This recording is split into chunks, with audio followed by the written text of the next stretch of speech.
What if Ki-Adi-Mundi mentored Leia Organa? Let's explore the depths of it in the video. Ki-Adi-Mundi should be dead. Order 66 killed the Jedi. Every last one, except him. He survived Megiddo when his clones turned, killed Commander Bakara, escaped. Now he stands in Alderaan's royal gardens, watching something impossible. A little girl, 8 years old, making 7 stones float in a perfect circle. Princess Leia Organa. The power radiating from her is staggering. Raw, untrained, dangerous. The stones spin faster, faster. One cracks from the pressure. Guards burst into the garden, weapons raised. The girl's concentration breaks. The stones drop. Mundi steps from the shadows. His hand rises. The guards freeze mid-step, held by invisible force. I mean the princess no harm. He lowers his hood. Elongated cranium, weathered face, eyes that have seen the Republic burn. The force is strong with this one. But strength without discipline is chaos waiting to happen. Bail Organa appears, flanked by more guards. His face drains of color. You're supposed to be dead. The Jedi were purged. I survived. Just as your daughter must, if she is to reach her potential. This moment changes everything. The old Jedi Order forbade emotion, attachment, passion. That's why they fell. Mundi will not make that mistake. He will teach Leia what the Jedi feared. Channel rage into power. Turn love into strength. Use both light and dark as tools. He will forge her into something the galaxy has never seen. A warrior who fights without apology. A senator who reads minds. A force user who embraces everything she is. The choice made this day will reshape wars, empires, and the fate of the Skywalker bloodline. Because Princess Leia Organa is about to become the most dangerous weapon in the rebellion. Bail Organa appears moments later, his face pale. You're supposed to be dead. The Jedi were purged. I survived. Just as your daughter must, if she is to reach her potential. The two men stare at each other across the garden while Leia watches, confused and fascinated. Mundi's presence radiates something she's never felt before. A connection that feels like coming home. Bail orders the guards away and leads Mundi inside the palace. There, in a secured chamber, the Jedi Master reveals his story. On Megiddo, moments before Order 66 executed, he sensed the betrayal through battle meditation. The clone's intentions shifted like a sudden storm. He killed Commander Bakara and 3 other troopers before they could fire. He escaped in a stolen gunship and disappeared into the Outer Rim.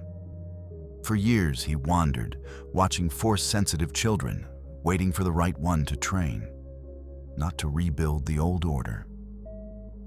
That failed, but to create something new. Why Leia?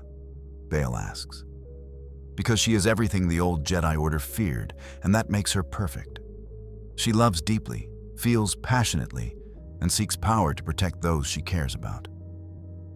The old order would have rejected her, broken her spirit, turned her into another emotionless monk.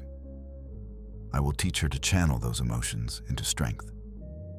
Bail shakes his head. The old ways failed, but this sounds dangerous.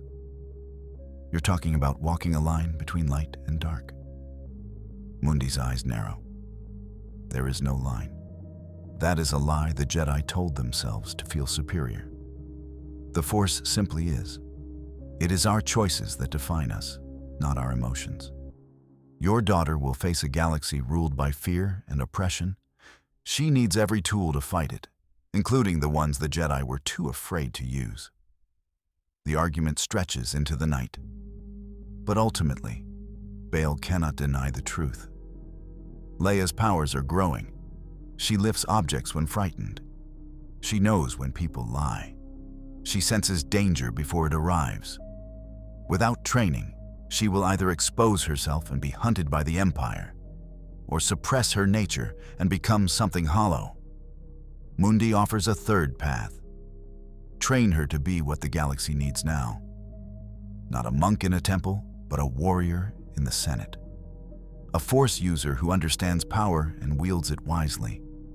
Bail agrees, but with conditions. Leia's training must be secret. She must maintain her role as princess and senator. And if Mundi's methods push her toward darkness, Bail will end the arrangement himself. Mundi accepts these terms with a slight smile. Your protectiveness is admirable.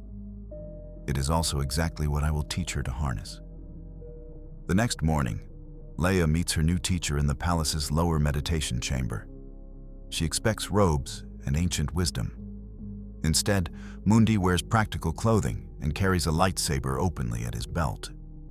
"Sit," he commands. Leia does, crossing her legs on the stone floor. The first lesson is this. The Jedi Order fell because they forgot they were part of the galaxy, not separate from it. They preached non-attachment while the galaxy burned. They served a corrupt republic while telling themselves they served the Force. I will not make you a Jedi. I will make you something better. A leader who can use the Force without being enslaved by dogma.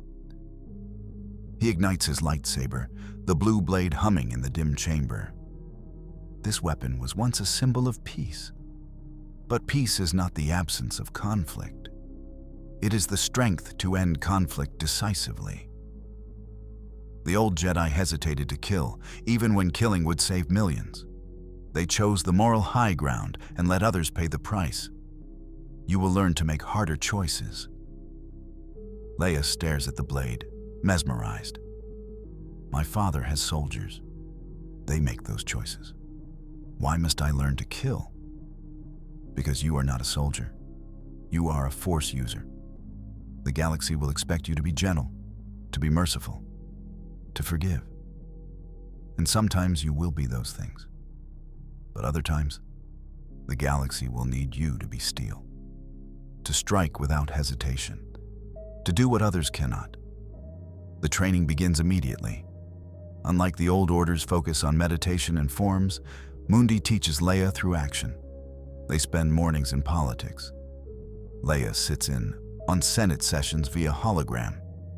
And Mundi teaches her to feel the currents of power, to sense lies and fear and ambition in the speakers. He shows her how to touch minds gently, not to control, but to understand. How to project confidence that makes others follow. How to use the Force to enhance charisma without anyone knowing. In the afternoons, they train in combat. Mundi's style is Form 2, Makashi, but modified. He strips away the elegance and adds brutal efficiency. Precision strikes to disable, killing blows when necessary. He builds Leia a training saber and drills her relentlessly. Your body is small. You will never overpower larger opponents. So you must be faster, smarter, more ruthless. The lessons are harsh. At 9 years old, Leia learns to sense an attacker's intent through the Force and strike before they can move. She learns to throw objects with precision, to create barriers of Force energy, to enhance her speed and strength beyond human limits. Mundi also teaches her his species' technique of battle meditation, the ability to influence the morale and coordination of allies and enemies in combat. It is exhausting work. Leia collapses more than once, pushed beyond her limits. But she never quits. She feels the power growing inside her, vast and hungry, and she wants more. By age 12, Leia is proficient in lightsaber combat and Force techniques that would take normal Padawans years to master. But Mundi's lessons go beyond mere skill. He teaches philosophy through scenarios. If you could kill one Imperial officer to save 100 rebels, would you? Yes. If you could sacrifice 10 rebels to destroy a Star Destroyer, would you? Leia hesitates. That depends on whether the rebels knew the risk. Wrong answer. Soldiers know the risk, when they enlist. The question is whether the strategic value justifies the cost. You cannot let sentiment cloud tactical judgment. But what if those 10 rebels were my friends? Then you honor them by ensuring their sacrifice achieves maximum impact. Grief is acceptable. Hesitation in the moment of decision is not. These lessons shape Leia into something unique. She retains her compassion and her fierce love for those close to her. But she develops an iron core of pragmatism. She learns to compartmentalize, to feel deeply while still acting logically. Mundi also teaches her about the dark side, but not as something to fear and reject. The dark side is passion, fear, anger, hatred. The light side is serenity, compassion, peace. But these are not separate forces. They are aspects of the same whole. A Jedi who only uses the light is incomplete. A Sith who only uses the dark is consumed. True mastery is understanding both and choosing your path in each moment. To demonstrate, Mundi takes Leia to a cantina in Aldera City, where a known crime lord operates. This man traffics in slaves, selling children to the Hutts. The local authorities cannot touch him due to Imperial connections. Mundi and Leia observe him for hours. Then Mundi says, "Feel your anger at what he does. Let it fill you. Now channel it." Leia closes her eyes and reaches into the Force. Her rage builds, hot and sharp. The crime lord suddenly gasps, clutching his chest. Mundi places a hand on Leia's shoulder. Enough. They leave as the crime lord collapses. He survives, but barely. Later, Leia asks if what they did was right. Mundi responds, "The Force does not judge right and wrong. People do. You chose to punish a slaver without killing him. Another might have chosen differently. The question is whether you can live with your choice." These experiences forge Leia into a weapon unlike anything the galaxy has seen since the Jedi fell. She is a princess who can kill with a thought, a senator who reads minds, a warrior who fights with both lightsaber and legislation. And through it all, Mundi watches her carefully, ensuring she never tips into pure darkness. He allows her to love her adoptive parents fiercely. He encourages her friendships. He teaches her to value life, even as he teaches her when to take it. This balance is delicate, but Leia walks it with growing confidence. At 14, Mundi decides she is ready for her first true mission. On Lothal, Imperial forces have captured a cell of rebels who were distributing anti-Empire propaganda. They are scheduled for execution in 3 days. The rebellion's nascent intelligence network wants them rescued but lacks the resources. Mundi volunteers himself and Leia. Bail is horrified.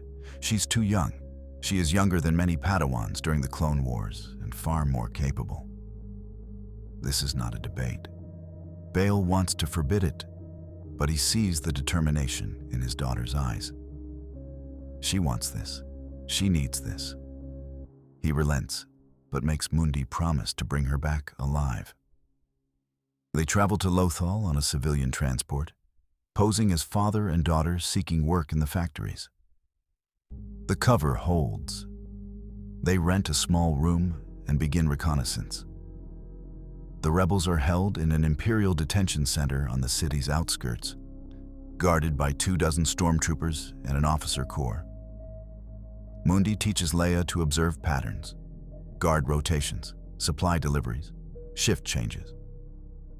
They watch for 3 days, and Leia's mind races with possibilities. On the third night, as the execution looms, they strike.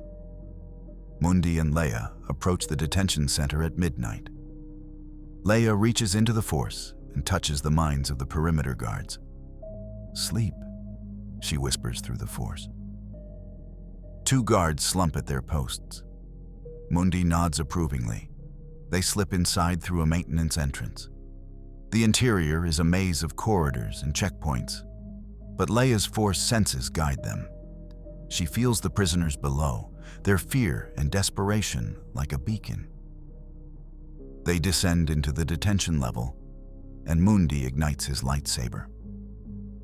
The blue blade cuts through the first guard before he can shout. Leia activates her white training saber and engages 2 more stormtroopers. Her movements are precise, economical. One trooper falls with a slash across the chest plate that severs his suit's life support. The other loses his hand and then his head. They reach the cells and find 7 rebels, emaciated and beaten, but alive. Mundi cuts through the locks while Leia stands guard. The prisoners stumble out, grateful but confused. "Who are you?" "We're your way out. Follow us and stay quiet." The escape goes smoothly until they reach the upper levels. There, they encounter a full squad of stormtroopers and an Imperial officer. The officer recognizes the lightsabers immediately. "Jedi, all units converge on detention." Blaster fire erupts. Mundi deflects bolts with casual precision, while Leia creates a force barrier to shield the rebels. "Move," she commands. They run, but 2 rebels are too weak. They fall behind. Leia hesitates, torn between the mission and saving them. Mundi's voice cuts through the chaos. "Leave them. We cannot save everyone." Leia feels rage and grief surge through her. She channels it, unleashing a force push that sends the stormtroopers flying. But it is too late. One of the fallen rebels is shot. He dies instantly. The other is grievously wounded. Mundi grabs Leia's arm. "We go now, or we all die." They fight their way out, escaping with 5 of the 7 prisoners. Outside, a speeder waits, and they flee into the night. Back in their safe house, Leia is silent. She stares at her hands, still trembling with adrenaline and grief. Mundi sits beside her. "You did well tonight. 2 people died because I wasn't fast enough. 2 people died because the Empire is evil and they were unlucky. You saved 5. That is a victory. It doesn't feel like victory. It never does. But you must learn to carry this weight. Every leader does. The rebels you saved will fight another day. They will inspire others. The 2 who fell will be remembered. But dwelling on what you could not change will only paralyze you when the next decision comes." Leia processes this over the following days as they return to Alderaan. The mission is declared a success by the rebellion. The 5 rescued prisoners provide valuable intelligence. But Leia cannot forget the face of the man who died. She dreams of him. Mundi tells her this is good. Guilt means you still value life. The day you stop caring is the day you become what we fight against. This lesson stays with Leia, shaping her understanding of power and responsibility. She learns that strength alone is not enough. Wisdom is knowing when to use it and accepting the consequences when you do. As Leia turns 16, her role in the rebellion expands.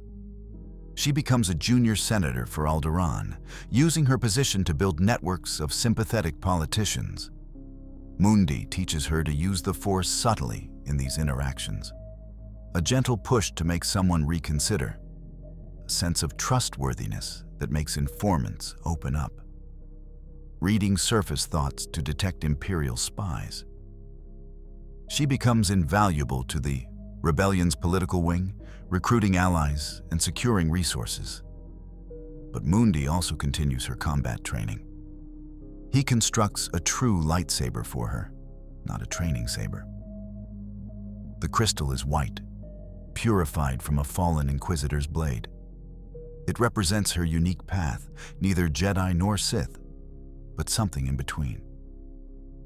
It is during this time that Mundi senses another powerful Force presence, distant but unmistakable. It emanates from Tatooine, a backwater world on the Outer Rim. Mundi meditates on this presence for days, and then he recognizes it. The same signature he felt years ago from Anakin Skywalker's children. There are 2. Leia is one. The other is on Tatooine. Mundi debates whether to investigate. The risk is enormous, but the opportunity to train both of the Chosen One's children is too significant to ignore. He confides in Bail, who reveals the truth. Leia has a twin brother, Luke, hidden on Tatooine under the protection of Obi-Wan Kenobi. Mundi's expression hardens. Kenobi. Of course. That failure let Anakin fall and now hides rather than acting. Mundi and Leia travel to Tatooine under false identities. The desert world is harsh and unforgiving, a wasteland where moisture farmers eke out meager lives. Mundi's senses lead them to a remote homestead where a teenage boy works on a moisture evaporator. Luke Skywalker is tall, blonde, and restless. Mundi observes him for hours. The boy is powerful, incredibly so, but completely untrained. He uses the Force instinctively, enhancing his reflexes without realizing it. Mundi approaches him one evening as Luke works in the garage. "You're strong in the Force." Luke spins around, startled. "Who are you?" "Someone who can teach you to use that power." "You've felt it, haven't you? The way you always know when something's about to happen. The way you can make impossible shots. That's the Force." Before Luke can respond, another voice interrupts. "Step away from the boy." Obi-Wan Kenobi emerges from the desert, his robes dusty and his face lined with age. Mundi turns to face him, and the two Jedi lock eyes. "Kenobi, your hiding has made you soft, and your arrogance led to Anakin's fall. I won't let you corrupt his son." Mundi laughs, a bitter sound. "Corrupt? You hide him on a desert rock, let him waste his potential fixing machines? I offer him purpose, training, a chance to fight the Empire. And you dare lecture me about corruption?" Leia steps forward, her hand on her lightsaber hilt. "Master Kenobi, with respect, my training has made me stronger than any Jedi in the Old Order could have achieved. I serve the rebellion, I protect the innocent. If that's corruption, then the old Jedi were fools." Obi-Wan's eyes widen as he senses Leia's power. He recognizes her signature and realizes who she is. Leia Organa, Bail's daughter. "What has Mundi done to you?" "He taught me to use the Force without fear, to embrace my emotions and channel them, to fight for what I believe in." Luke watches this confrontation, confused and fascinated. "Who are you people? What's the Force? See what your hiding has cost him, Obi-Wan?" The boy doesn't even know what he is. Obi-Wan refuses to allow Mundi to train Luke. He argues that the boy must be protected, kept hidden until the time is right. Mundi counters that hiding achieves nothing while the Empire grows stronger. The argument becomes heated, and eventually, Obi-Wan draws his lightsaber. "You will not take him." Mundi's blade ignites in response. "I will not leave him to rot here." Leia steps between them, her white blade blazing. "Enough! This is Luke's choice, not yours." Both masters stare at her and then at Luke, who looks overwhelmed. "I don't understand what's happening, but I want to learn. I'm tired of this planet. I want to do something that matters." Obi-Wan's face fills with pain. "If I let you go with them, you will fall to the dark side just as your father did." Luke's eyes narrow. "My father? What does he have to do with this?" Mundi decides to reveal the truth. "Your father was Anakin Skywalker, the Chosen One, a Jedi Knight who fell to the dark side and became Darth Vader. Obi-Wan failed him, just as he's failing you now by keeping you ignorant." Luke stumbles back, the revelation hitting him like a physical blow. "Vader is my father?" Leia's expression remains carefully neutral. She's known this for months, part of Mundi's lessons in accepting painful truths. "Yes, and he is also my father. We are twins, separated at birth to protect us from the Empire. The weight of this knowledge settles over the group. Luke looks at Leia with new eyes, seeing the resemblance he missed before. Obi-Wan shakes his head slowly. This is exactly why I kept him hidden. The truth would only bring pain. Pain is part of life, Mundi responds. Shielding him from it only ensures he'll be unprepared when it finds him anyway. But Obi-Wan will not relent. He forbids Luke from leaving Tatooine, invoking his promise to watch over the boy. Luke, still reeling from the revelations, agrees to stay for now. But as Mundi and Leia leave, Luke watches them go with longing in his eyes. On the journey back to Alderaan, Leia is quiet. Finally, she asks Mundi why he told Luke the truth so bluntly. Because lies and secrets are what destroyed the old order.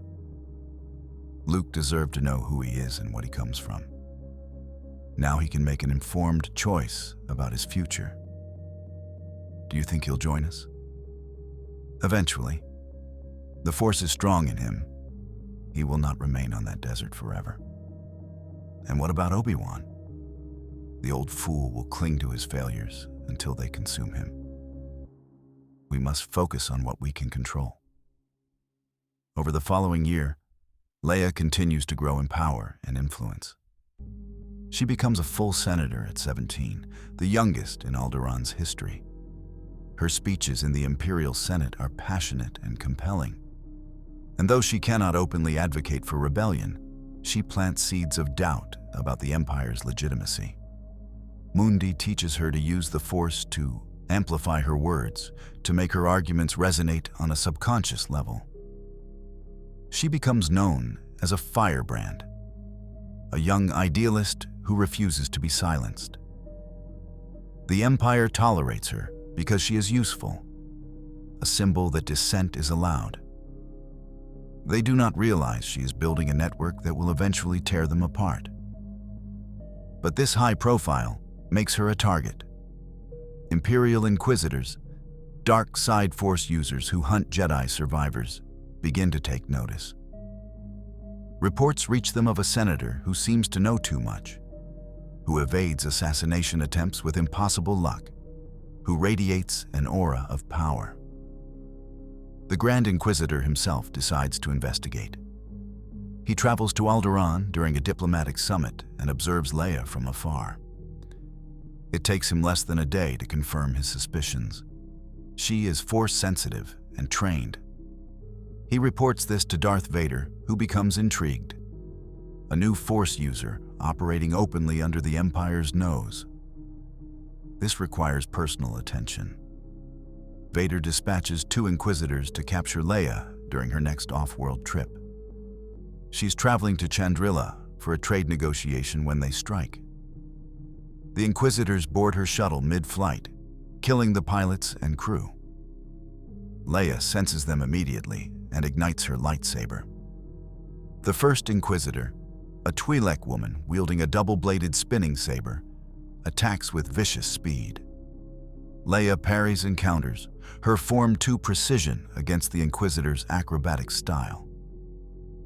The second Inquisitor, a human male, flanks her. Leia finds herself fighting 2 opponents in the cramped shuttle corridor. She uses the environment, Force-pushing cargo crates to create obstacles, venting atmosphere to throw them off balance.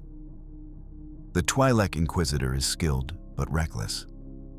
Leia exploits this, feinting high and striking low. Her white blade severs the Inquisitor's leg. The woman falls, screaming. The male Inquisitor roars in fury and unleashes Force lightning. Leia raises her blade to catch it, the energy crackling along the white blade. She pushes back, channeling the lightning into the shuttle's power systems. The lights flicker and die. In the darkness, Leia's training takes over.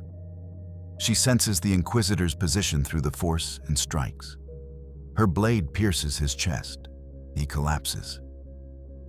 The Twi'lek Inquisitor tries to crawl away, but Leia stands over her. Please, mercy. Leia hesitates. Then she remembers Mundi's teachings. This woman has killed innocents and will do so again if spared. Leia drives her blade through the Inquisitor's heart. The shuttle is damaged and losing altitude. Leia manages to stabilize it and land on an uninhabited moon. She sends a distress signal, and Mundi arrives hours later with a rescue ship. He surveys the bodies of the Inquisitors and nods approvingly. You did well, but now Vader knows about you. We must be more careful. Leia looks at her blood-stained hands. I killed them both. Yes, and you will kill again before this war is over. The question is whether you can do so without losing yourself. Leia takes a shaky breath. I don't know. That is an honest answer. Cling to that honesty. It will keep you grounded. News of the Inquisitor's death spreads through the Empire's dark side network. Vader becomes personally interested in this mysterious Force user. He meditates on the disturbance in the Force and senses something familiar, but cannot place it. The Emperor also takes notice and summons Vader. This new Force user intrigues me. Capture her and bring her to me. I would see if she can be turned. Vader bows.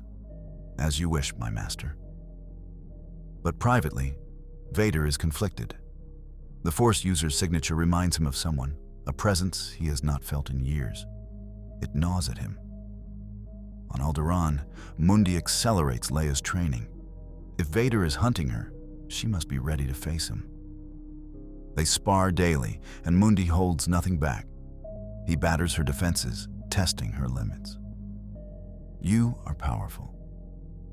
But Vader is a monster forged in pain and hatred. He has decades of combat experience and the strength of the dark side at his command. If you face him unprepared, you will die. Leia refuses to back down. Then teach me to be ready. Mundi teaches her advanced techniques. Force concealment to hide her presence. Shatterpoint, the ability to perceive and exploit weaknesses in objects and people. Even a dangerous technique called Consume Essence, which drains an opponent's life force. This last one troubles Leia. Isn't that a Sith power? It is a dark side technique, yes. But power is not inherently evil. Intent matters. You would use this to survive and not to dominate. That is the difference. Months pass, and the rebellion continues to grow. Leia's network of sympathizers expands across the Senate. Mundi recruits other Force sensitives, refugees from the Jedi Purge who have been hiding. He offers them the same deal he gave Leia. Train in the Force without the old restrictions. Fight for the rebellion. Use every tool at your disposal. Some refuse, clinging to Jedi orthodoxy, but others, desperate and angry, accept. Mundi forms them into a covert unit he calls the Grey Operatives. They are not Jedi, not Sith, but warriors who blend both philosophies. They conduct sabotage, assassinations, and intelligence gathering for the rebellion. Leia leads one such operation. A mission to Scarif to steal Imperial data on a new superweapon project. The team infiltrates the Citadel Tower, and Leia uses the Force to cloud the minds of guards. They reach the data vault and begin downloading files when alarms blare. Imperial forces converge. The team fights their way out, but one operative is captured. Leia wants to rescue him, but Mundi's voice crackles over the comm. Leave him. The data is too important. Leia agonizes, but obeys. They escape with the plans, but the captured operative is tortured and killed. Leia watches the execution footage later, provided by Imperial propaganda. She feels sick, but also coldly aware that Mundi was right. The data they stole reveals the Empire is building a battle station capable of destroying planets. The Death Star. The rebellion scrambles to respond to this threat. Leia presents the data to the nascent Rebel Alliance, and her credibility as a senator helps secure funding and support. But the Death Star's construction is already well underway. The rebellion realizes they need to act fast. Leia proposes a bold plan: infiltrate the Death Star during its testing phase and sabotage it from within. The rebellion leadership balks. Too risky. Leia argues that the alternative is waiting for the Empire to complete the weapon and use it to crush all resistance. Mundi supports her. Boldness is required. The old Jedi hesitated and failed. We will act decisively. The mission is approved, and Leia assembles a strike team. Among them is a young pilot named Han Solo, a smuggler recruited for his skills and his ship. Leia finds him infuriating, arrogant, and reckless. But she also senses something beneath his bravado, a good man hiding behind cynicism. They clash frequently during planning, but there is an undeniable chemistry. Mundi observes this with amusement. Attachment is not a weakness. The Jedi feared it because they did not trust themselves. You are stronger than they were. Leia blushes but says nothing. The strike team travels to the Death Star hidden in a stolen Imperial shuttle.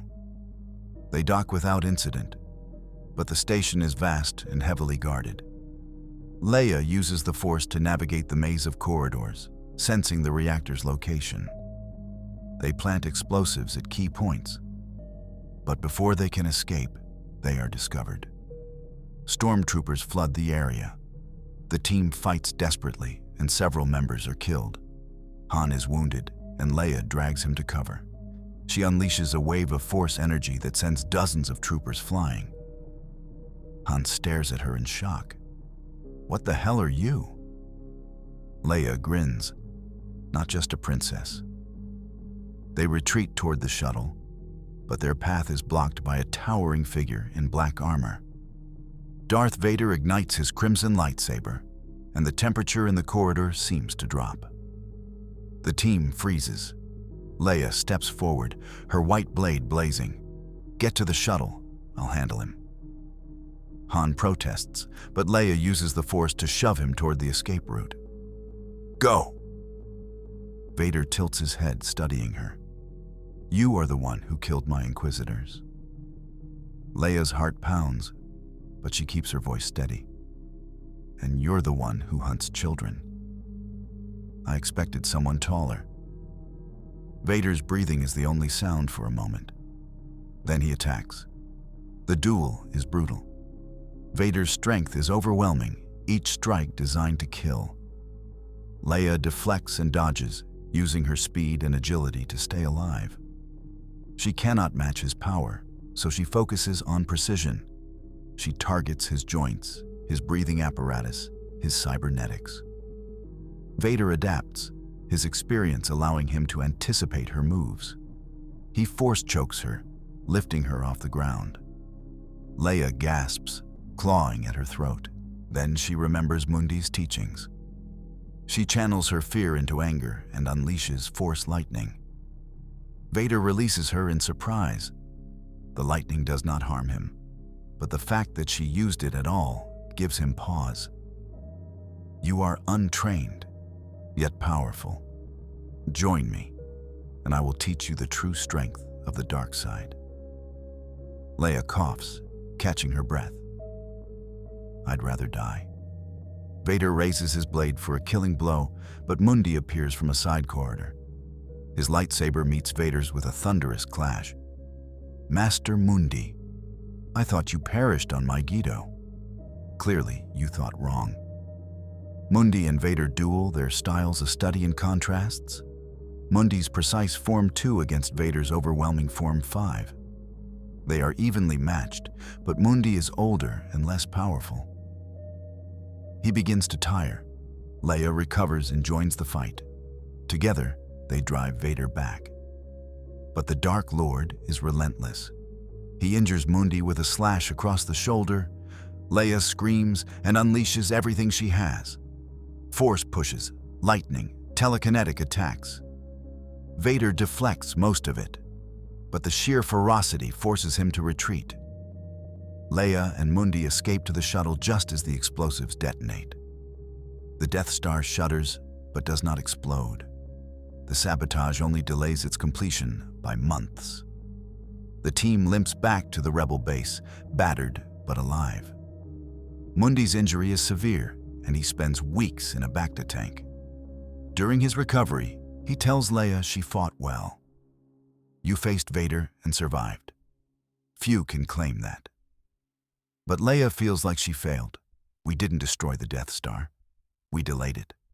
That bought the rebellion time to prepare. Sometimes survival is victory enough. Leia struggles to accept this, but she knows Mundi is right. During Mundi's recovery, Leia takes on more leadership responsibilities. She coordinates rebel operations, using her Force abilities to enhance strategic planning. She also grows closer to Han Solo, who is recovering from his own injuries. They bond over their shared trauma, and Han begins to see past her royal facade. You're not like the other politicians. You actually fight. Leia smiles. And you're not like the other smugglers. You actually care. Han scoffs, but his eyes betray him. The relationship develops slowly, built on mutual respect and shared danger. When Mundi finally recovers, he reveals something Leia suspected but never confirmed. Vader is your father.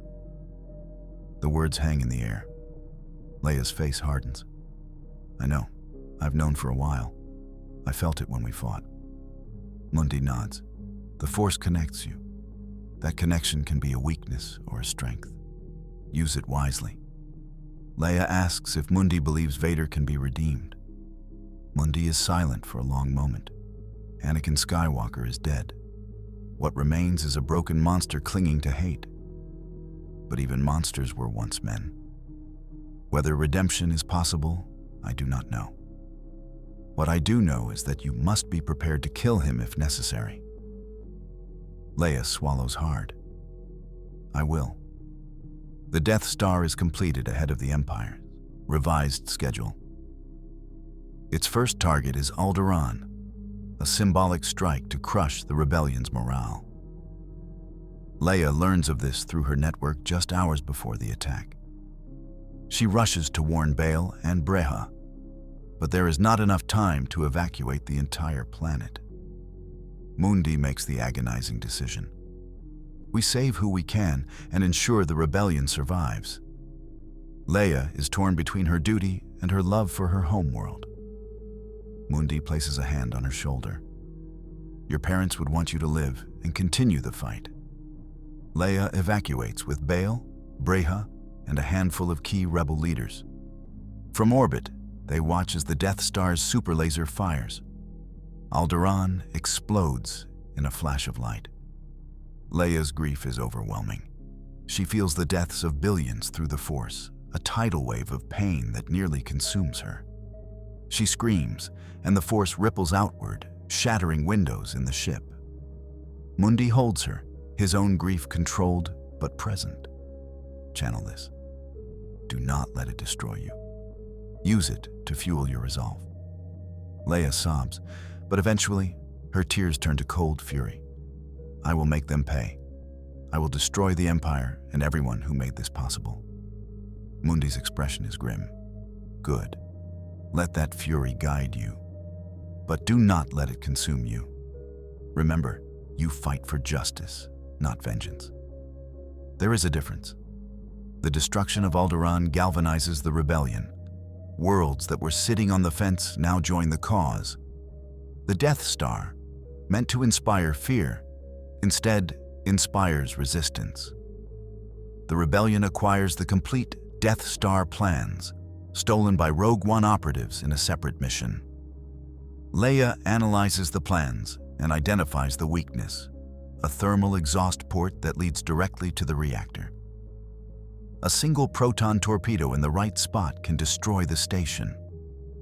The rebellion scrambles to organize an attack before the Death Star can strike again. Meanwhile, on Tatooine, Luke Skywalker feels the disturbance in the Force when Alderaan is destroyed. The pain and death wash over him, and he collapses in the desert. Obi-Wan finds him and finally agrees to train him, recognizing that hiding is no longer an option. But there is little time. The Battle of Yavin looms. Luke is given a crash course in lightsaber combat and Force meditation. He is raw and untrained, but his potential is staggering. Obi-Wan contacts the rebellion and offers Luke's services as a pilot. The rebellion accepts, desperate for every advantage. The Battle of Yavin begins with a sense of desperate urgency. The rebel fleet gathers at Yavin 4, and the Death Star approaches with inexorable menace. In the command center, Leia stands beside Mon Mothma, General Dodania, and other rebel leaders. The tactical display shows the massive battle station entering the system, its bulk blotting out stars. They have minutes before it reaches firing range. The assault plan is simple but nearly impossible. Starfighters must navigate a trench on the Death Star's surface and fire proton torpedoes into a small thermal exhaust port. The margin for error is non-existent. Leia closes her eyes and reaches into the Force. Mundi taught her battle meditation, an ancient technique that allows a Force user to enhance allies and demoralize enemies across vast distances. She has practiced it during smaller engagements, but never on this scale. The fate of the rebellion rests on this battle, and she must give every advantage she can. She breathes deeply, centering herself, and then extends her awareness outward. She touches the minds of the pilots preparing to launch. She feels their fear, their determination, their desperate hope. She does not control them. Instead, she amplifies their courage, sharpens their reflexes, and subtly guides their instincts. The starfighters launch. X-Wings and Y-Wings streak toward the Death Star, and Imperial TIE fighters swarm to meet them. The space between Yavin and the station erupts in blaster fire and explosions. Leia maintains her meditation, sweat beading on her forehead. She senses each pilot, each death, each narrow escape. Gold Leader makes his attack run down the trench, but TIE fighters pursue him relentlessly. Leia tries to guide him, but the enemy fire is too intense. He dies in a fireball. Red Leader goes next, and Leia pours more energy into the meditation. She can feel the strain, her mind stretched thin across so many connections. Red Leader gets closer to the target than Gold Leader, but his torpedoes miss. He is shot down moments later. The rebel forces are being decimated. The Death Star's turbo lasers pick off fighters with mechanical precision, and Vader's personal squadron hunts them like prey. Leia feels the despair creeping into the survivors, and she pushes back against it with the Force. Do not give up. We can still win. But her own confidence wavers. The losses are mounting, and the Death Star is nearly in range of Yavin 4. If they fail, the rebellion ends here. Then Luke Skywalker enters the trench. Leia has been peripherally aware of him throughout the battle. A bright presence in the Force that stands out, even among the chaos. Now, she focuses on him fully. She reaches out across the void, and for the first time, she truly connects with her twin brother. Luke, I'm here. Trust the Force. Luke's presence flickers with surprise and confusion. Leia, is that you? Yes, I'm with you. You can do this. Leia feels his fear and doubt. He is so young, so untrained. But his potential is staggering.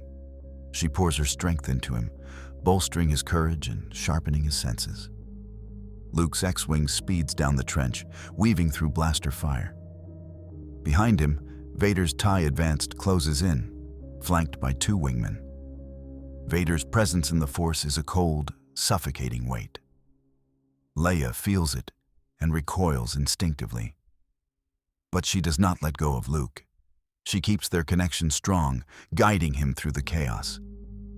Vader shoots down one of Luke's escorts, then another.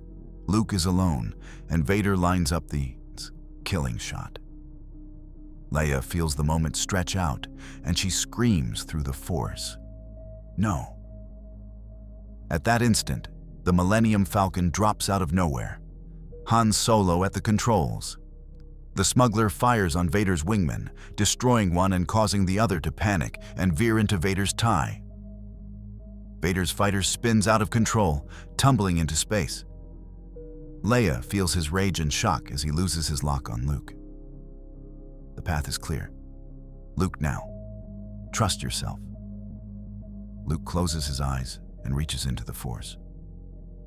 Leia feels his presence merge with hers, their minds aligned for a single, perfect moment. Luke fires. The torpedoes streak toward the exhaust port and disappear inside. For a heartbeat, nothing happens. Then the Death Star's core ignites. A chain reaction tears through the station, and the massive structure explodes in a blinding flash. The shockwave rattles the rebel ships, but they are far enough away to survive. In the command center, Leia collapses to her knees, the meditation breaking as the battle ends. The room erupts in cheers and tears. They did it. They actually did it. Mon Mothma helps Leia to her feet, her eyes shining with gratitude. "Without you, we would have lost." Leia shakes her head, exhausted. "Without all of us, we would have lost." The surviving fighters return to Yavin 4, and the celebration begins. Leia stands on the landing platform, waiting. The Millennium Falcon touches down, and Han Solo emerges, grinning like a fool. "We did it, Princess." Leia smiles despite herself.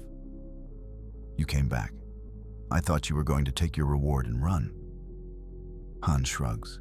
"I had a change of heart. Besides, someone has to keep you out of trouble." Leia laughs, and for the first time in weeks, she feels something close to happiness.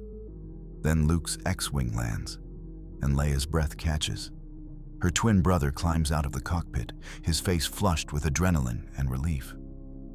They lock eyes, and without a word, they cross the distance between them. They embrace, and Leia feels the Force connection flare between them. It is overwhelming, a bond deeper than anything she has ever experienced. "Luke, I felt you. During the battle.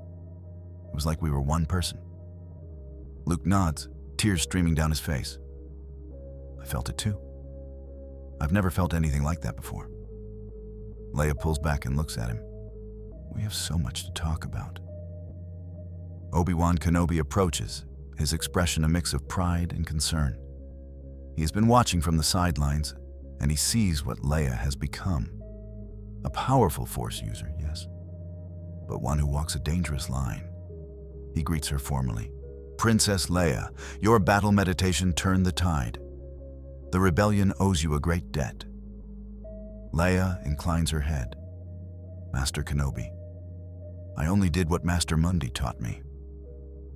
Obi-Wan's eyes narrow at the mention of Mundi's name. "Yes, I sensed his methods in your technique. They are effective, but they come with risks." Leia bristles. "Risks? We just destroyed the Death Star. Thousands of lives were saved. What risk is there in that?" Obi-Wan sighs. "The risk is in what you had to become to achieve it. The dark side offers power, but it also corrupts. I fear you are walking a path that will lead you to the same fate as your father." Leia's temper flares. "Don't you dare compare me to Vader. I fight for freedom. He serves tyranny. The methods may be similar, but the intent is everything." Obi-Wan opens his mouth to respond, but Mundi's voice interrupts. He has arrived from the rebel medical frigate, his shoulders still bandaged from the Death Star mission. "Kenobi, your self-righteousness is showing. The girl just saved the rebellion. Perhaps a simple thank you would suffice." Obi-Wan turns to face Mundi, and the tension between them is palpable. The two Jedi Masters stand like statues, their ideologies clashing silently. Finally, Obi-Wan speaks. You have trained her well, Mundi, but you have also taught her to embrace anger and fear. Those emotions will consume her if she is not careful. Mundi's expression is cold. I have taught her to use her emotions, not be ruled by them. The old Jedi Order forbade attachment and passion, and look where that got them. Dead or in hiding. My methods work. Your methods led to the fall of the Republic and the rise of the Empire. Obi-Wan's voice is sharp, and yours will lead to a new generation of Sith. Luke steps between them, his hands raised. Enough! We just won a major victory. Can't we celebrate that instead of arguing? Both masters fall silent, but the resentment lingers. Leia watches this exchange and feels a deep frustration. The old Jedi cling to dogma even when it fails them. They would rather see her weak and pure than strong and effective. She makes a silent vow. She will prove them wrong.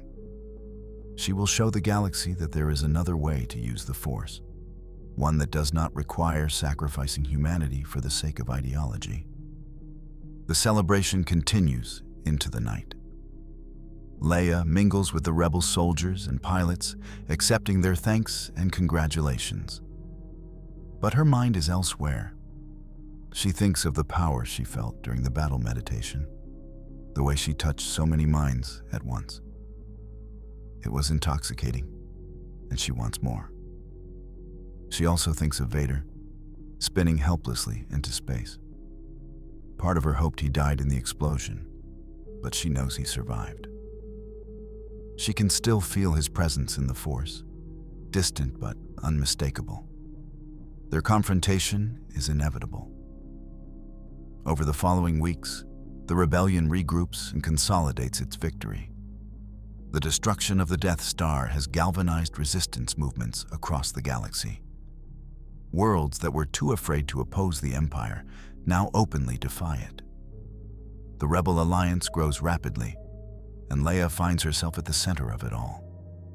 She uses her position as a senator and her Force abilities to recruit new allies and secure resources. She also continues training the Grey operatives, the covert Force users Mundi has been gathering. These operatives conduct missions that the traditional Jedi would never approve of: assassinations, sabotage, psychological warfare. One such mission takes Leia to Corellia, where an Imperial Moff is coordinating the suppression of local resistance. The Moff is a brutal man, responsible for mass executions and the destruction of entire neighborhoods. The rebellion wants him dead, and Leia volunteers for the job. She infiltrates the Moff's estate during a gala, posing as a visiting dignitary. She mingles with Imperial officers, using the Force to appear charming and trustworthy.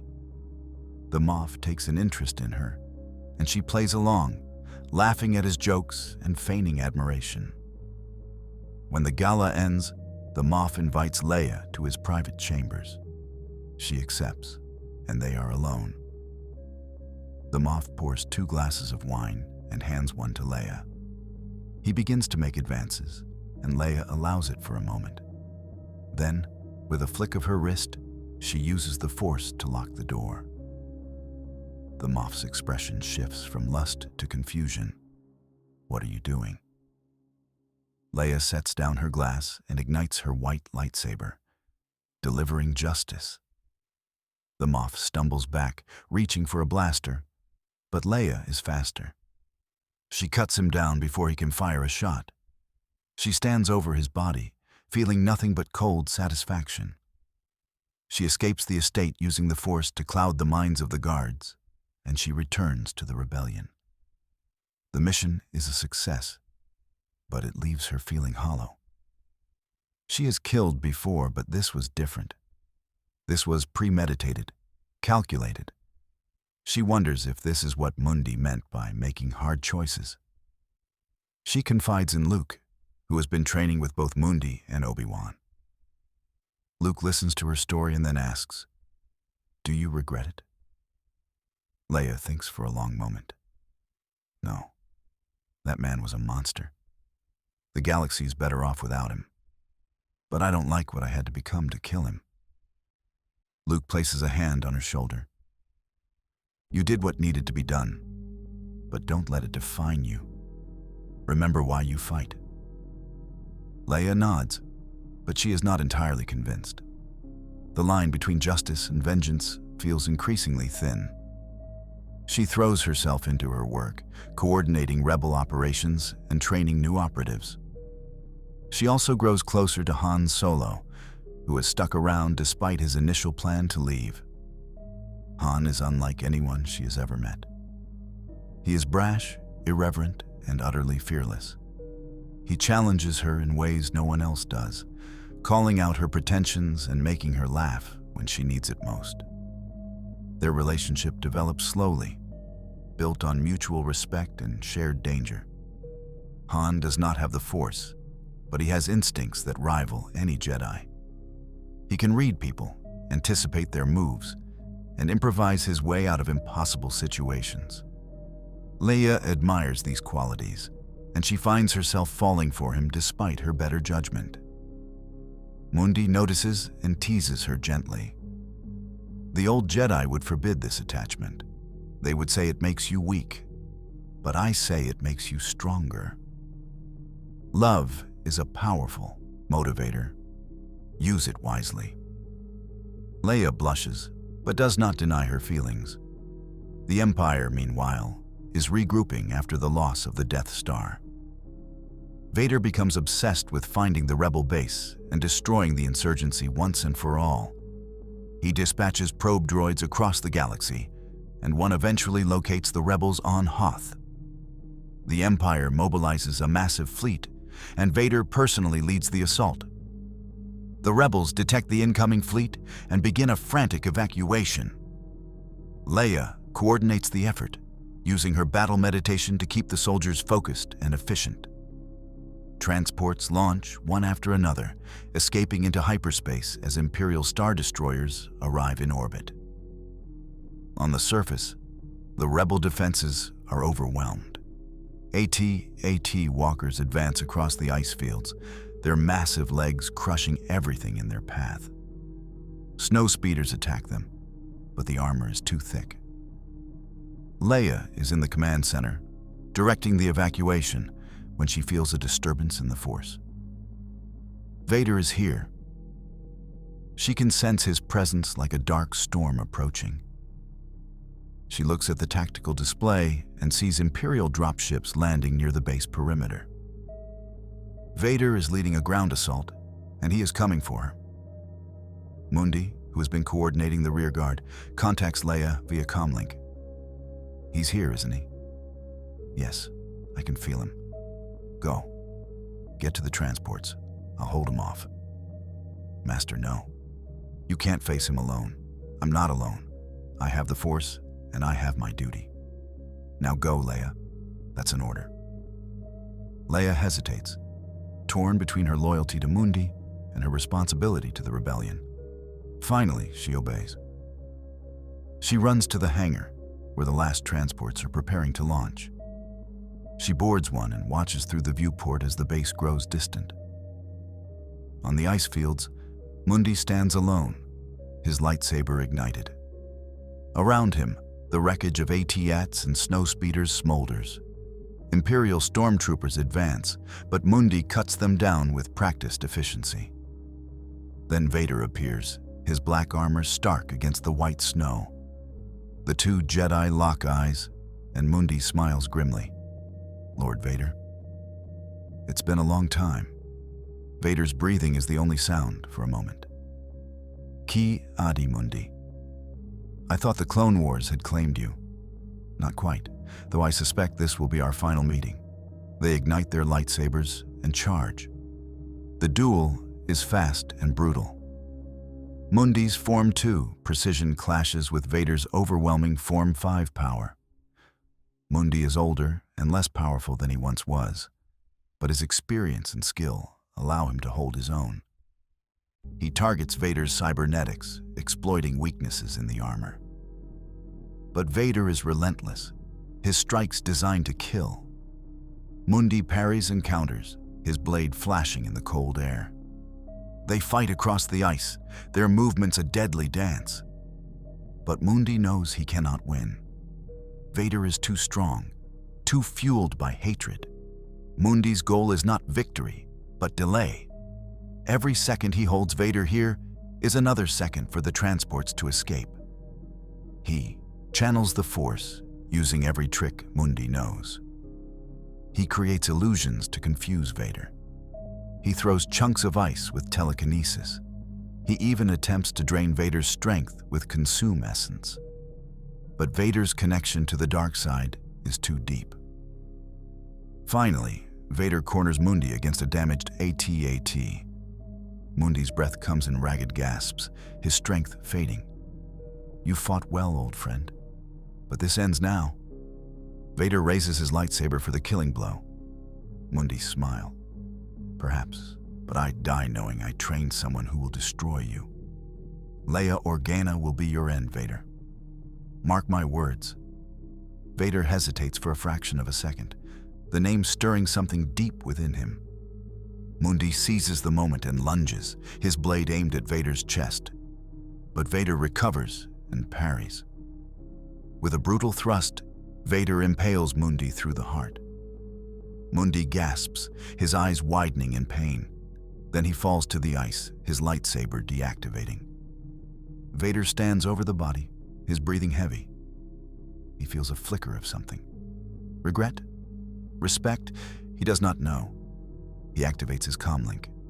The rebels are escaping. Pursue them. Then he turns and walks away, leaving Mundi's body on the frozen wasteland. In the transport, Leia screams. She feels Mundi's death through the Force, a sudden, violent severing of their connection. She collapses, and Luke catches her. What's wrong? He's gone. Mundi is gone. Vader killed him. Luke holds her as she sobs, and around them, the other rebels fall silent. They have lost a great leader. The transport escapes into hyperspace, and the rebellion regroups at a rendezvous point.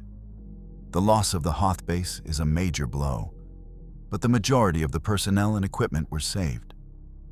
Still, morale is low. Leia isolates herself in her quarters, grieving. She replays Mundi's teachings in her mind, searching for comfort. But all she feels is rage.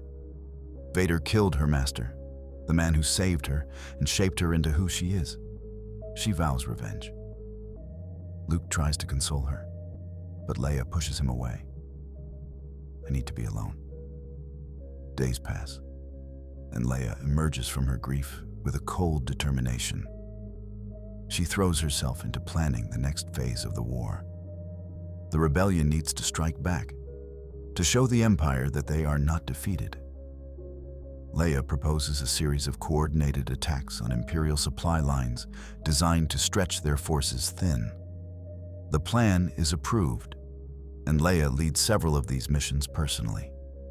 She is ruthless and efficient, her anger fueling her power. The Grey operatives follow her without question, inspired by her ferocity. But Luke notices the change in her. She is colder, more distant.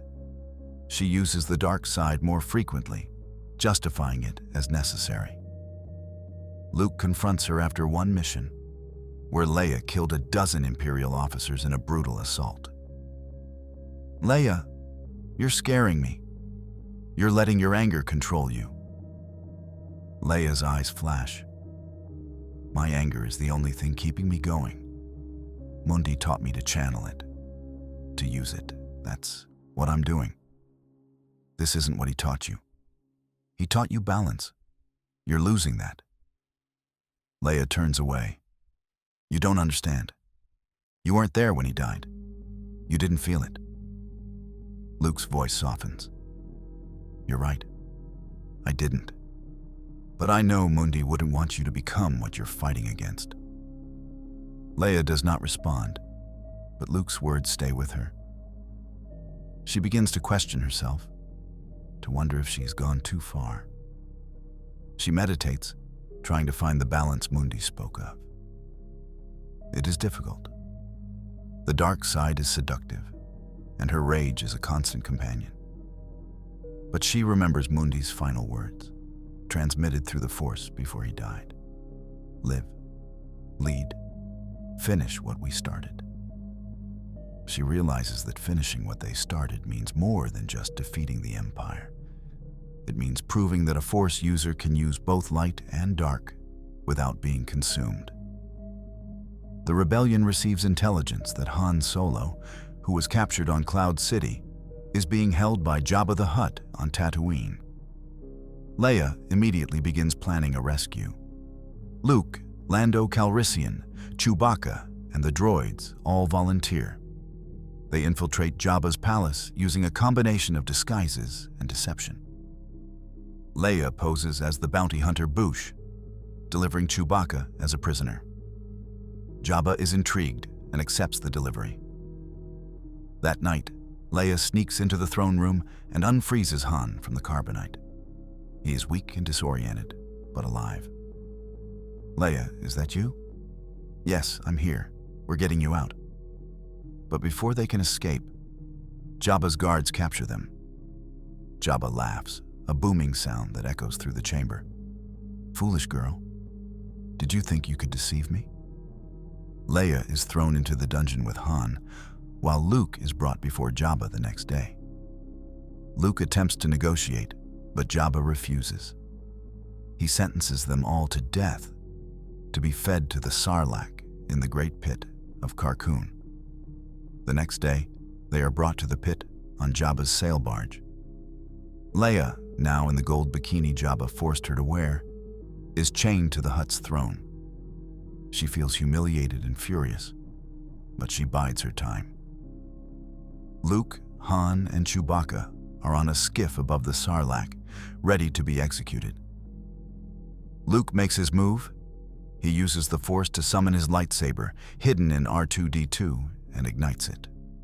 A battle erupts on the skiffs and the sail barge. Leia sees her chance. She uses the Force to enhance her strength and wraps her chain around Jabba's neck. The Hutt struggles, his massive bulk thrashing, but Leia pulls tighter. She feels his life force fading and channels the dark side, draining his energy with consume essence. Jabba's eyes bulge, and he goes limp. Leia releases the chain and stands over his corpse, breathing heavily. She feels no remorse, only savage satisfaction. Jabba enslaved and murdered countless beings. His death is justice. Luke sees her standing over Jabba's body and feels a chill. He recognizes the look in her eyes. She used the dark side to kill Jabba, and she enjoyed it. But there is no time to dwell on it. The sail barge is under attack, and they need to escape. Leia frees herself and fights alongside Luke and Han, cutting down Jabba's guards. They destroy the sail barge and escape into the desert. Back at the rebel fleet, Leia changes into her usual clothes and tries to process what happened. She killed Jabba in a way that was deeply personal and fueled by hatred. Part of her is disturbed by how good it felt. Another part of her believes it was justified. Han notices her distress and sits beside her. "You okay, Princess?" Leia forces a smile. "I'm fine, just glad we got you back." Han is not convinced, but he does not push. Luke, however, confronts her later. "You used the dark side to kill Jabba." "I felt it." Leia does not deny it. He deserved it. He was a slaver and a murderer. Maybe.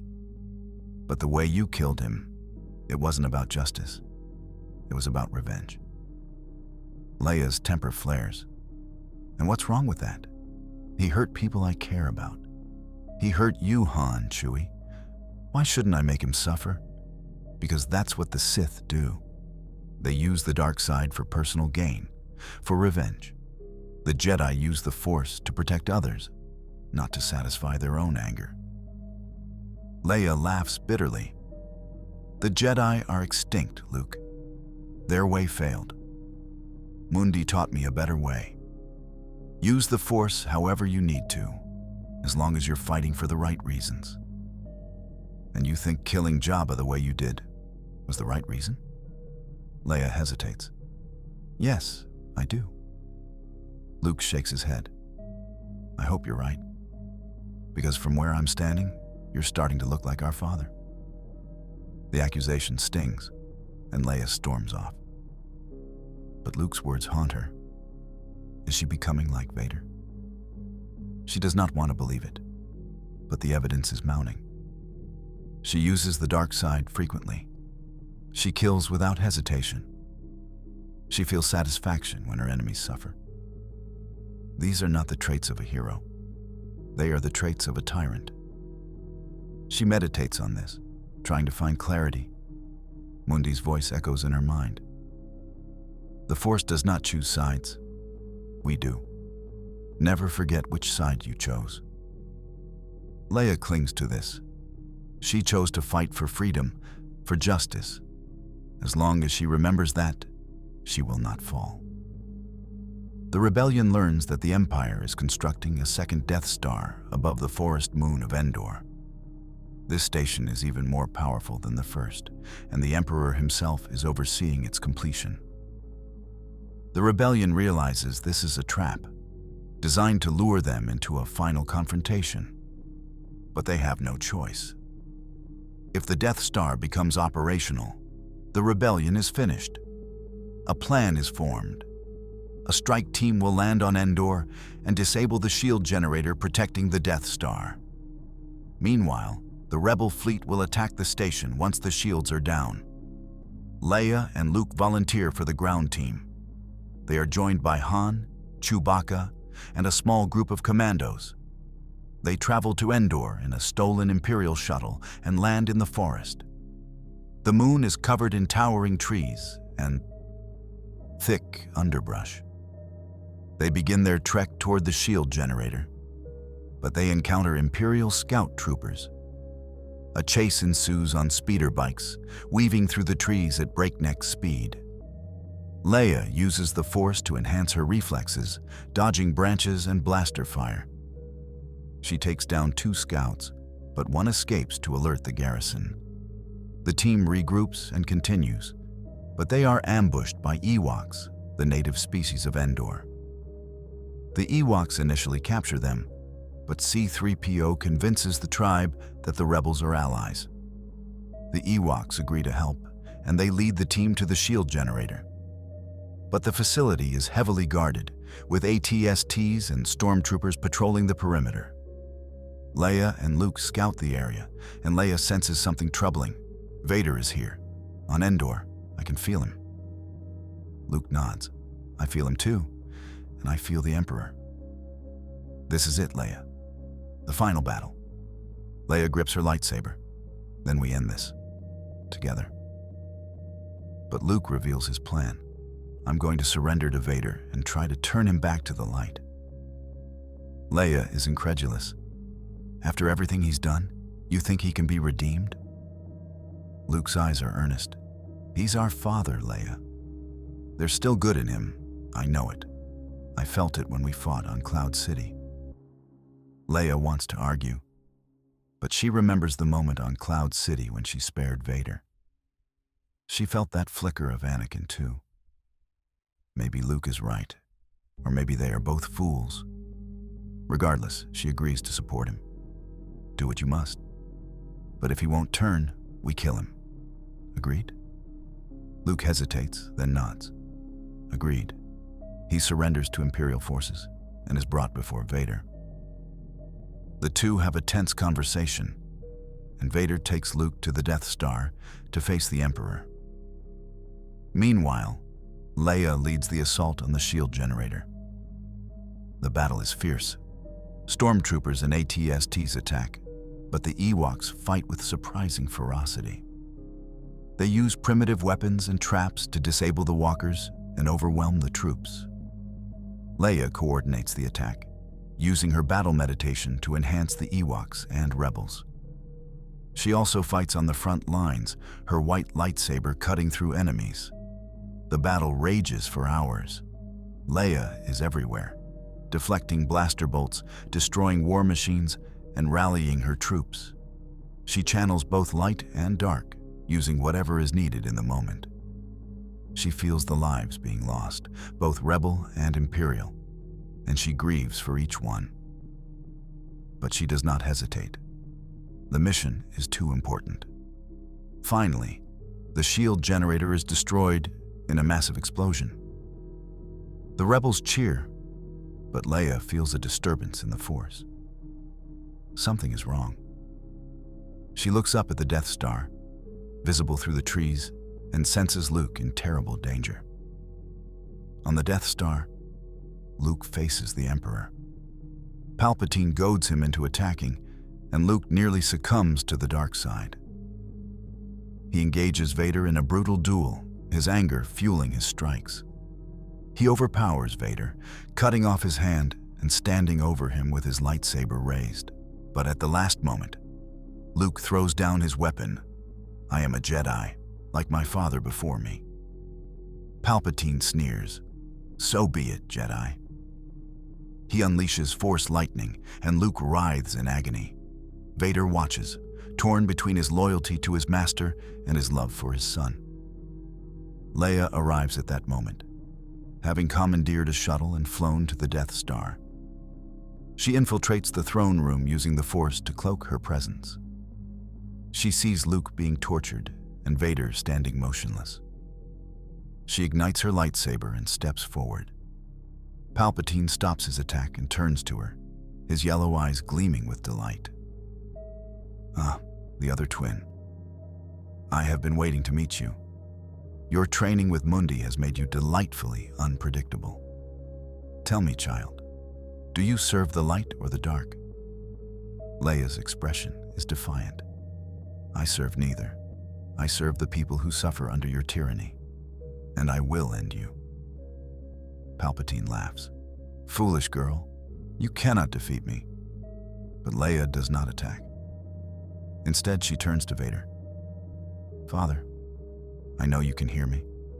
I know there is still good in you."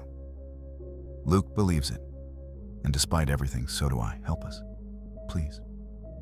Vader stands motionless, his breathing the only sound. Palpatine snarls, "Vader, kill her, now." But Vader does not move. Leia steps closer, her voice gentle despite the chaos.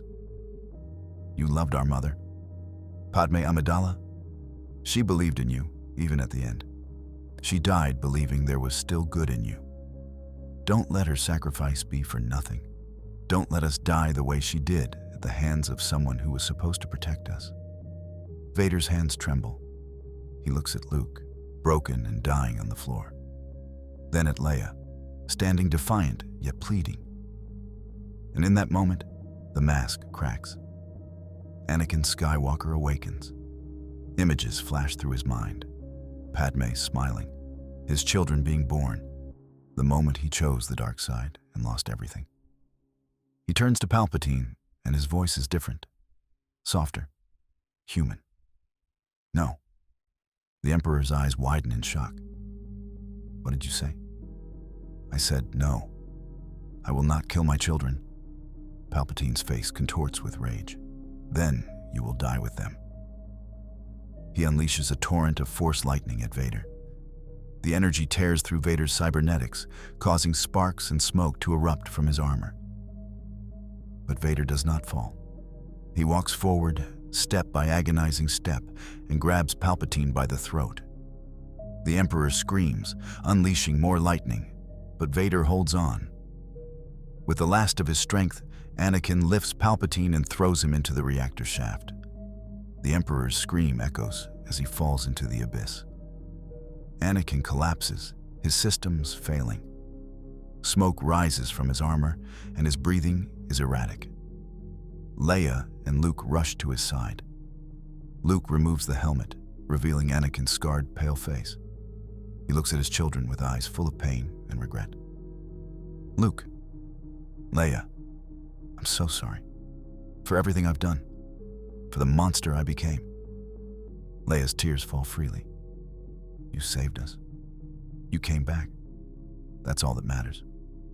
Anakin coughs, his breath rattling.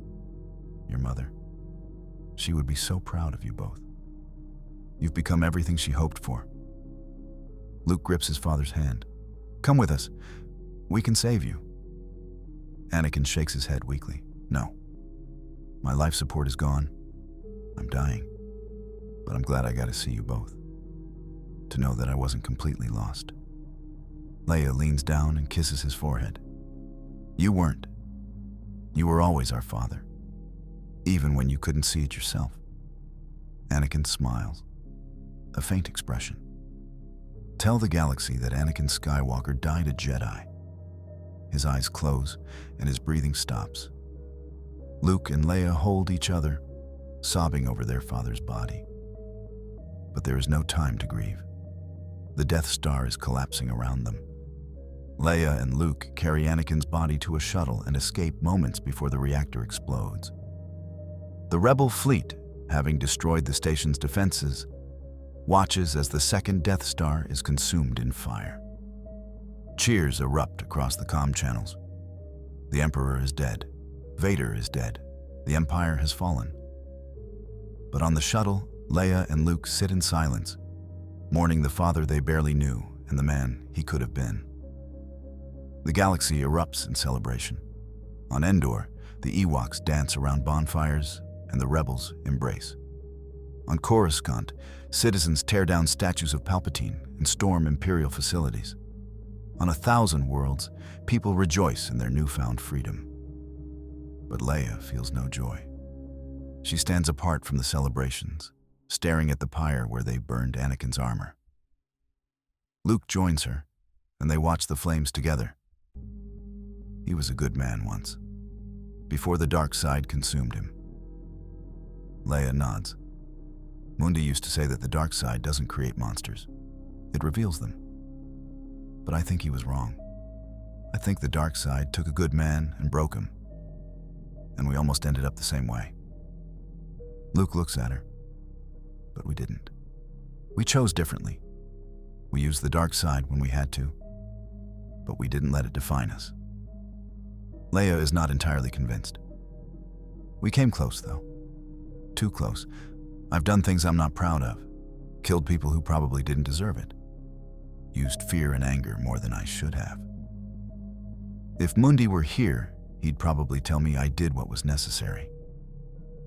But I'm not sure anymore. Luke places a hand on her shoulder.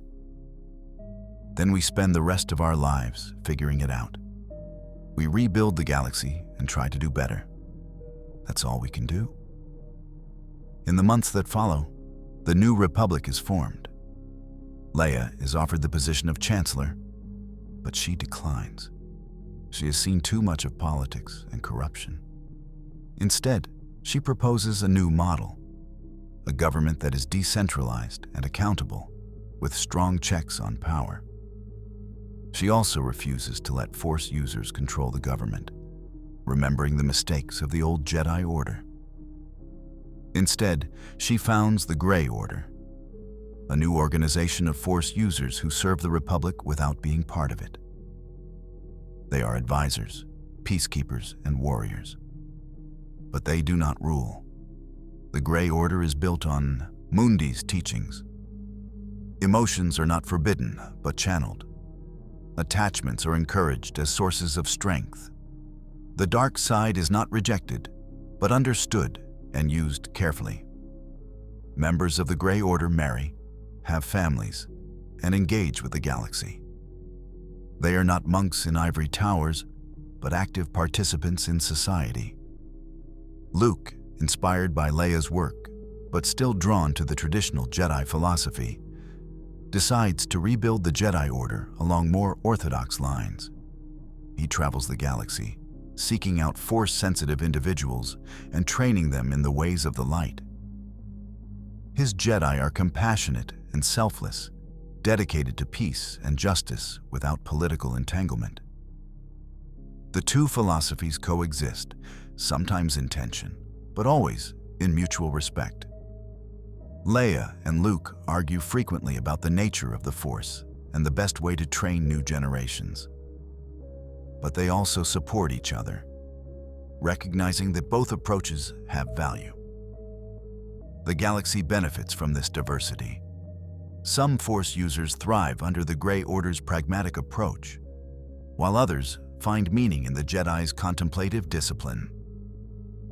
Together, they help the New Republic navigate the challenges of rebuilding. Leia continues her work, training new Grey operatives and advising the Republic on matters of security and justice. She also marries Han Solo in a quiet ceremony attended only by close friends. Their relationship is passionate and tumultuous, but it is built on deep love and mutual respect. They have a son, Ben, named after Obi-Wan Kenobi. Leia trains Ben in the Force from a young age, teaching him the Grey Order's philosophy. She is careful to balance strength with compassion, ensuring he does not fall to the darkness that claimed his grandfather. Years pass, and Leia becomes one of the most respected figures in the galaxy. She is known as the Grey Jedi, a warrior diplomat who uses the Force without being bound by dogma. She mediates disputes, hunts down remnants of the Empire, and mentors a new generation of Force users. She also commissions a statue of Ki-Adi-Mundi to be placed in the new Jedi Temple on Coruscant. The statue stands in a place of honor, a reminder of the master who dared to challenge orthodoxy and forge a new path. One day, Leia stands before the statue with her daughter, a young girl with Leia's fierce eyes and Han's mischievous grin. The girl looks up at the statue and asks, "Who was he, Mama?" Leia smiles. "He was my teacher, the man who saved me and taught me to be strong. He showed me that the Force is not about light or dark. It's about the choices we make and the people we fight for." The girl tilts her head. Was he a good man? Leia considers this. He was a complicated man. He made mistakes and did things that others would call dark. But he fought for what he believed in, and he never stopped trying to make the galaxy better. So yes, I think he was a good man. The girl nods solemnly. I want to be like him. Leia kneels beside her daughter and takes her hands. Then you must be brave, compassionate, and strong. You must use your power to protect those who cannot protect themselves.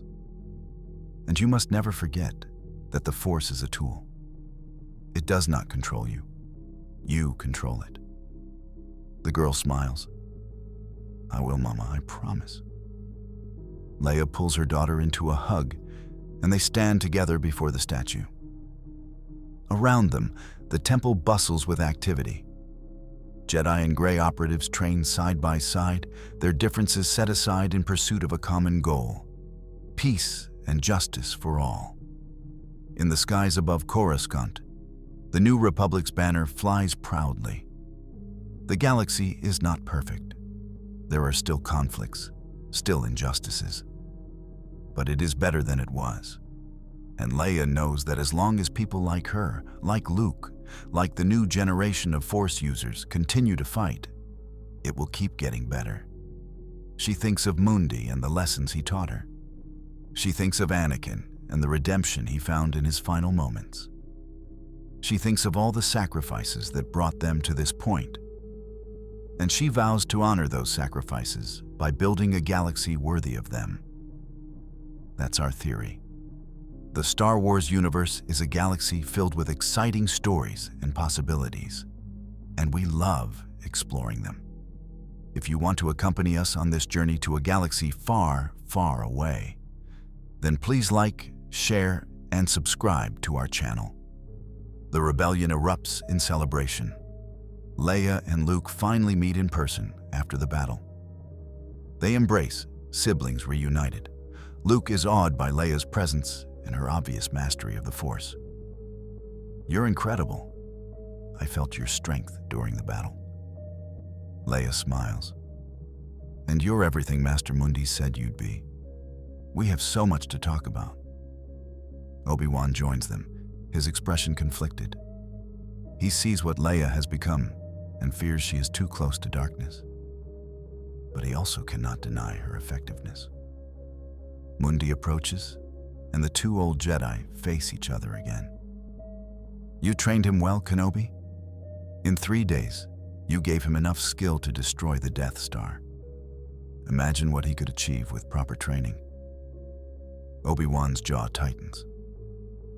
I will not let you turn him into what you've made her. Leia bristles.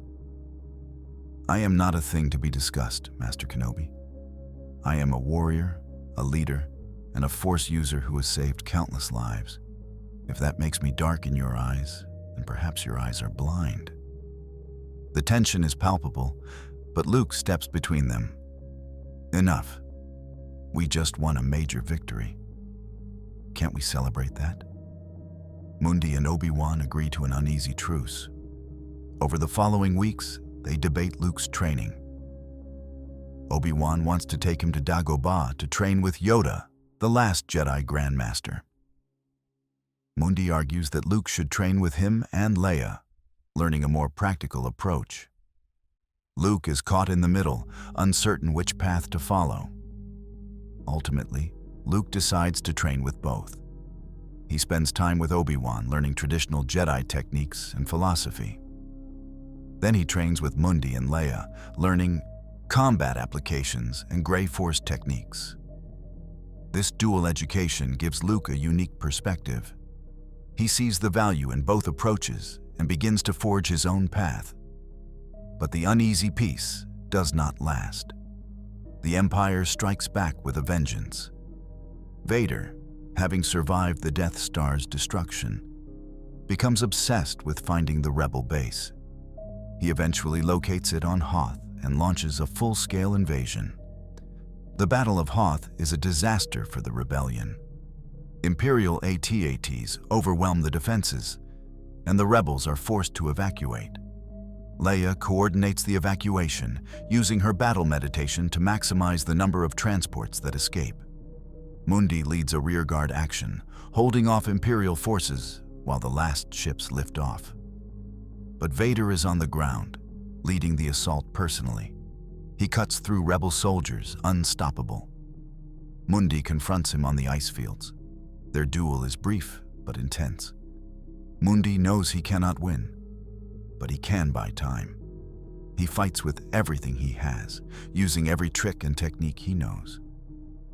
But Vader is too strong. The Dark Lord impales Mundi through the chest.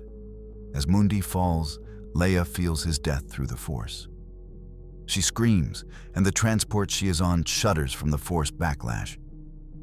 She wants to go back, to fight Vader, but Mundi's final words echo in her mind through the Force. Live, lead, finish what we started. The transport escapes, and Leia is left with the weight of Mundi's death. She grieves deeply, but she also remembers his teachings. She channels her pain into resolve.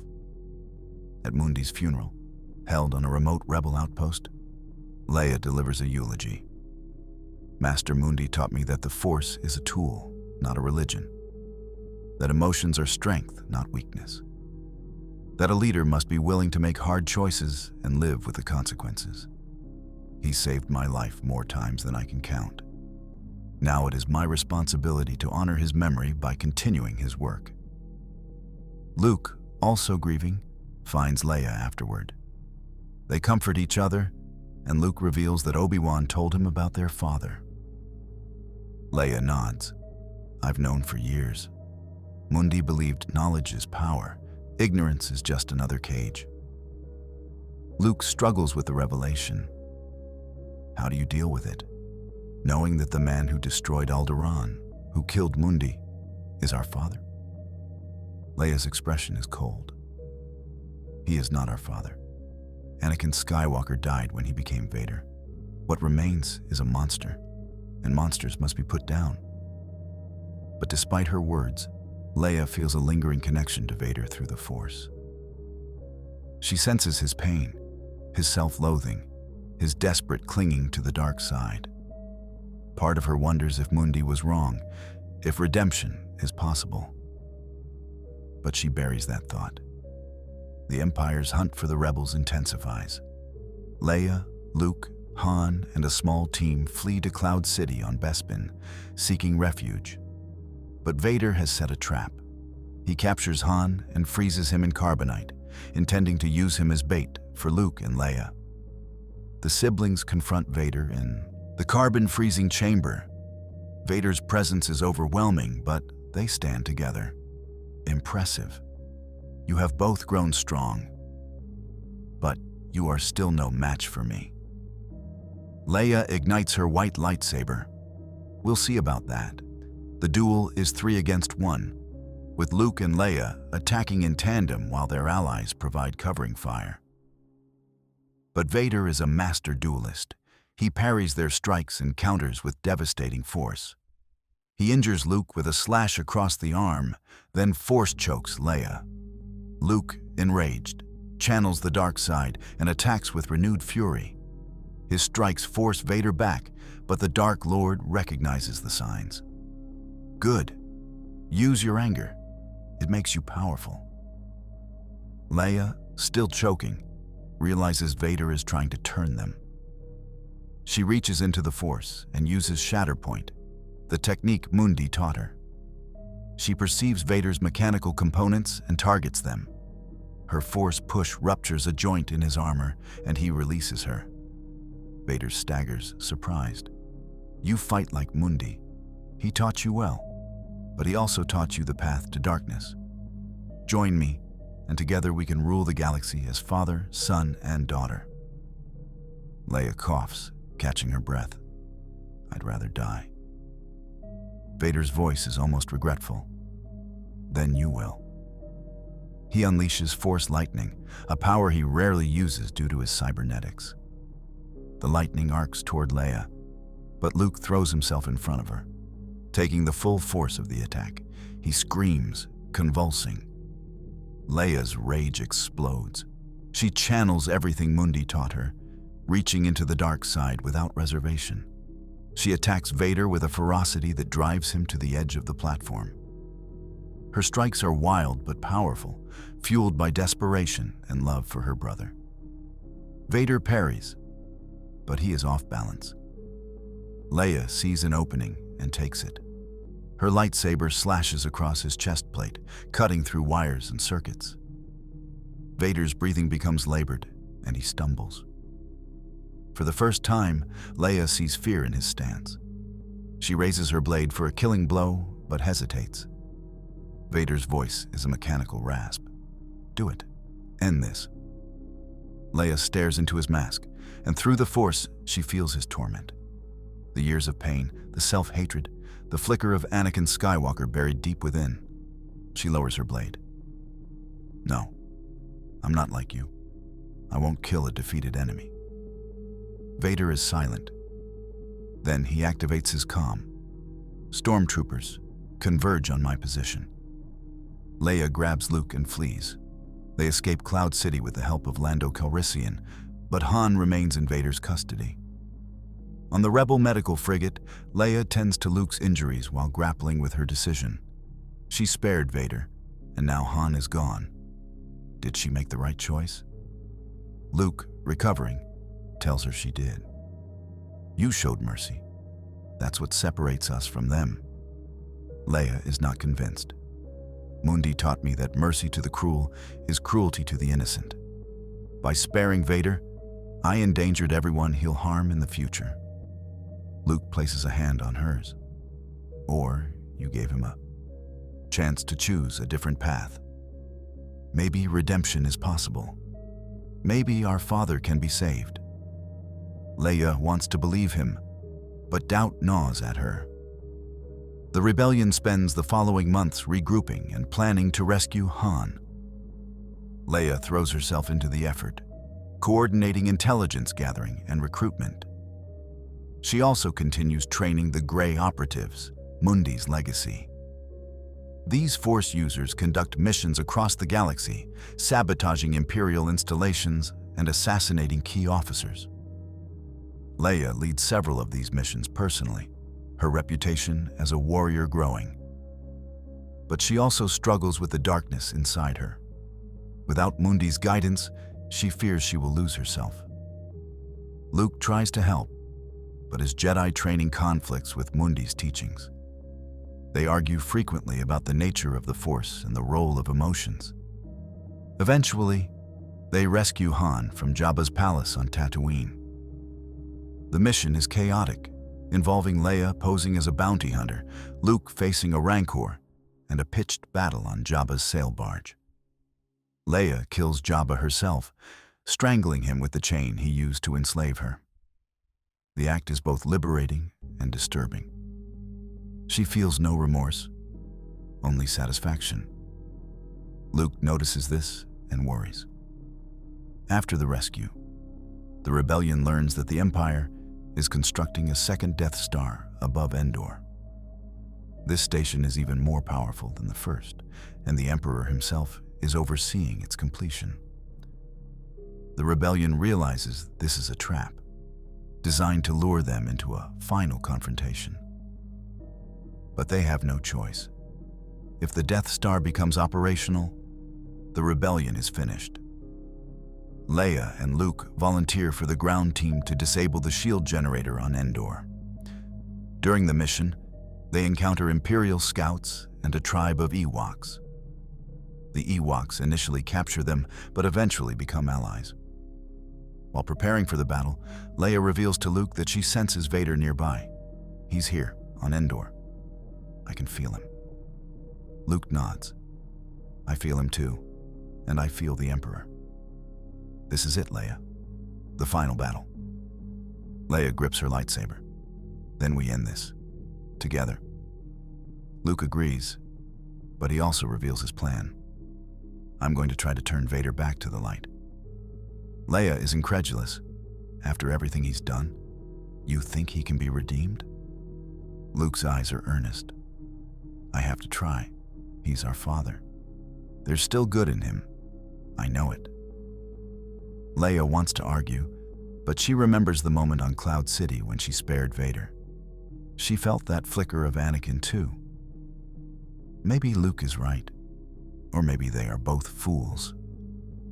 Regardless, she agrees to support him. Luke surrenders to Imperial forces and is brought before Vader. The two duel, but Luke refuses to give in to hatred. He appeals to the good in Vader, reminding him of Padme and the man he once was. Vader is conflicted, his mechanical breathing labored. Meanwhile, Leia leads the assault on the shield generator. The battle is fierce, with Ewoks and rebels fighting stormtroopers in the forests. Leia uses the Force to turn the tide, enhancing her allies and demoralizing the enemy. The shield falls. In space, the rebel fleet attacks the Death Star, but the Emperor has laid a trap. The station is fully operational, and Imperial Star Destroyers surround the rebels. On the Death Star, Luke faces the Emperor. Palpatine goads him into attacking, and Luke nearly succumbs to the dark side. But at the last moment, he throws down his weapon.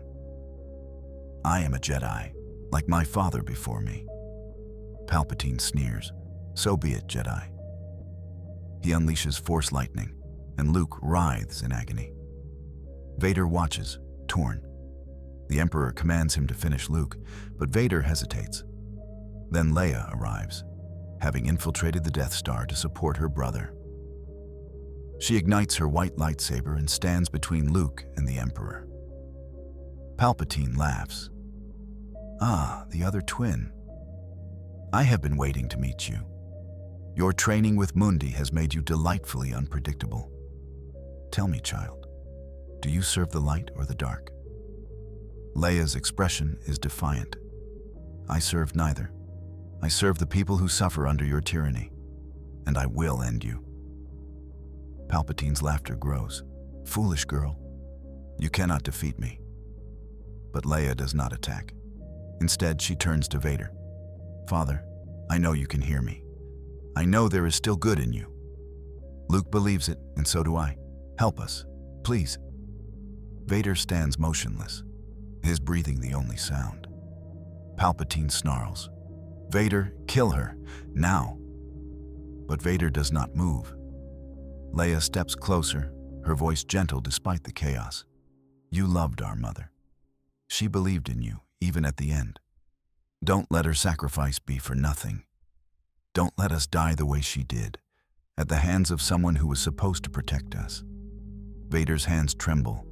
He looks at Luke, broken and dying. Then at Leia, standing defiant yet pleading. And in that moment, Anakin Skywalker awakens. He turns to Palpatine. No. The Emperor's eyes widen in shock. What? Anakin grabs Palpatine and lifts him. The Emperor unleashes torrents of lightning, tearing through Anakin's cybernetics. But Anakin does not let go. He carries Palpatine to the reactor shaft and throws him in. The Emperor's scream echoes as he falls. Anakin collapses, his systems failing. Leia and Luke rush to his side. Luke removes his helmet, revealing Anakin's scarred face. He looks at his children with eyes full of pain and regret. I'm sorry for everything I've done, for the man I became. Leia's tears fall freely. You saved us. You came back. Anakin smiles weakly. You both saved me. Your mother would be proud. He takes a labored breath. Tell the galaxy that Anakin Skywalker died a Jedi. His eyes close, and he is gone.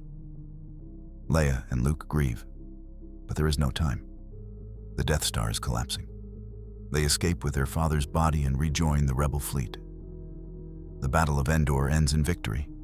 The Empire is shattered, the Emperor dead, and Vader redeemed. The galaxy erupts in celebration. But Leia feels no joy, only exhaustion and loss. She has spent years fighting, killing, sacrificing. She wonders if it was worth it. Luke, sensing her turmoil, tells her it was. We won, Leia. The Empire is finished. We're free. Leia nods, but her mind is elsewhere. Winning the war is only the beginning. Now comes the harder part, building a galaxy that is just and free. In the months that follow, the new Republic is formed. Leia is offered the position of Chancellor, but she declines. She has seen too much of politics and prefers to work from the shadows. Instead, she founds the Grey Order, a new organization of Force users who serve the Republic without being bound by dogma. They are warriors, diplomats, and protectors. They embrace emotions and attachments, but they also maintain discipline and purpose. Luke, inspired by Leia's work, decides to rebuild the Jedi Order along traditional lines. The two philosophies coexist, sometimes in tension, but always in mutual respect. Years later, Leia trains her daughter, teaching her Mundi's philosophy. The Force is a tool. Use it wisely, but use it. Don't fear your emotions. Channel them. Fight for what you believe in, and never apologize for being strong. Her daughter listens, wide-eyed, and Leia smiles. In the courtyard of the new temple, a statue of Ki-Adi-Mundi stands, a reminder of the master who changed everything. Leia places a hand on the statue and whispers a silent thank you. The galaxy is free, and a new generation will carry the torch. That is the legacy of the Grey Jedi, forged in fire and tempered by wisdom. That's our theory. The Star Wars universe is a galaxy filled with exciting stories and possibilities, and we love exploring them. If you want to accompany us on this journey to a galaxy far, far away, then please like, share, and subscribe to our channel.